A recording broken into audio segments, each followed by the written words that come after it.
Hello అండి, welcome back to చమ్కీ kitchen. అందరికీ వినాయక చవితి శుభాకాంక్షలు.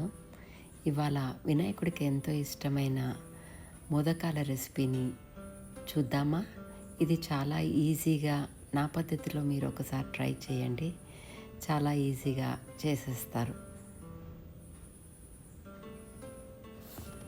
ముందుగా ఒక కప్పు ఫ్రెష్ కోకోనట్, అలాగే హాఫ్ కప్పు బెల్లం పొడిని తీసుకోవాలి.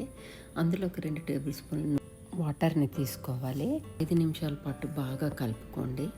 అది కొబ్బరి లౌజ్ లాగా తయారవుతుంది. లాస్ట్లో ఒక టీ స్పూన్ నెయ్యి వేసుకొని దాన్ని కూడా బాగా కలుపుకొని పక్కన పెట్టుకోండి. తర్వాత ఒక హాఫ్ కప్ వాటరు, ఒక హాఫ్ కప్ మిల్క్ వేసుకొని అందులోకి ఒక టీ స్పూన్ గీ, అలాగే 2 టీ స్పూన్ల పంచదార, చిటికెడు ఉప్పు వేసుకొని బాగా కలుపుకోవాలి. అవి పాలు బాగా మరిగినప్పుడు అందులోకి మనము ఒక కప్పు రైస్ ఫ్లోర్ని వేసుకొని ఉండలు లేకుండా బాగా కలుపుకోవాలి. అలా ఒక 2-3 నిమిషాలు కలిపామంటే ఉండలు లేకుండా వచ్చేస్తుందండి. తర్వాత దాన్ని వేడిగా ఉంటుంది కాబట్టి ఒక 5 నిమిషాలు మూత పెట్టుకుంటే బాగా మగ్గిపోతుంది. తర్వాత తీసుకొని దాన్ని చపాతీ పిండిలాగా నీట్ చేసుకోవాలండి. మెత్తగా మనకి ముద్దలాగా తయారవుతుంది.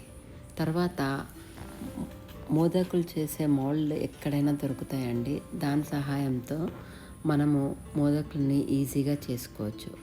డ్రై ఫ్రూట్స్ని కింద వేసుకొని దాని మీద పిండిని పెట్టుకొని మధ్యలో కోకోనట్ని, కొబ్బరి లౌజుని మధ్యలో పెట్టుకొని గట్టిగా నొక్కితే మోల్డ్ చాలా ఈజీగా వచ్చేస్తాయండి. ఎవరైనా కూడా దీన్ని చాలా ఈజీగా తయారు చేసుకోవచ్చు. ఈ విధంగా అన్నీ ఇలా రెడీ చేసుకున్న తర్వాత మనం వీటిని స్టీమ్ చేసుకోవాలండి. ఇవన్నీ చేసుకున్న తర్వాత ఒక పక్కన పెట్టుకొని ఒక కుక్కర్ తీసుకోవాలి.